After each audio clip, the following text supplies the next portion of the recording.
Tu travailles en protection de l'enfance? Tu gères des situations de crise, des familles en souffrance, des décisions qui peuvent changer la vie d'un enfant. Un jour, tu oses demander une augmentation. Et quelqu'un te répond, mais c'est une vocation, non? Sous-entendu, t'as pas choisi ce métier pour l'argent, donc ferme-la. Aujourd'hui, on va explorer cet argument. Bonjour Monsieur Théron. Bonjour. On entend souvent que les travailleurs sociaux exercent leur métier par vocation. Pourquoi ce terme vous dérange-t-il? Parce qu'il ne décrit pas un métier, il raconte une histoire.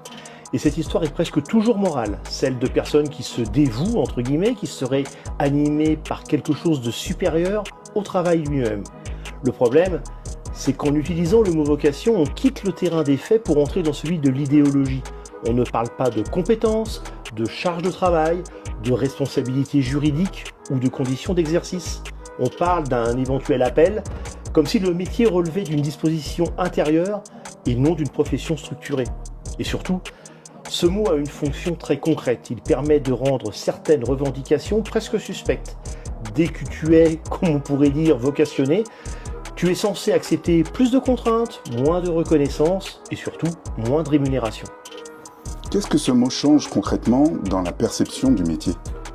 Il change la manière dont on hiérarchise les métiers sans le dire. Il crée une distinction implicite entre les métiers utiles mais désintéressés et les métiers légitimes et bien payés.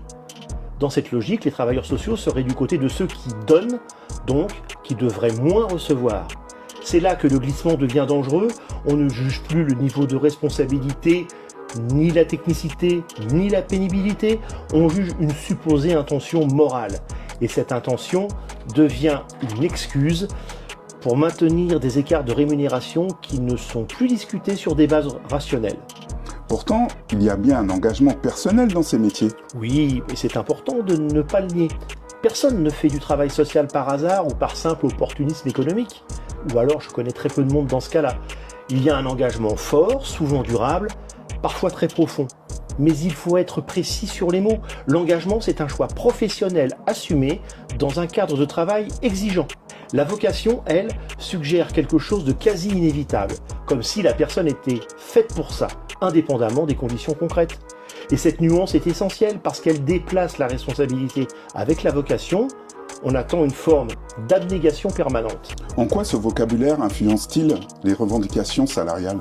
Il les rend moralement plus difficiles à formuler, parce que dès qu'un travailleur social demande une augmentation, une revalorisation ou simplement une reconnaissance de ses conditions réelles,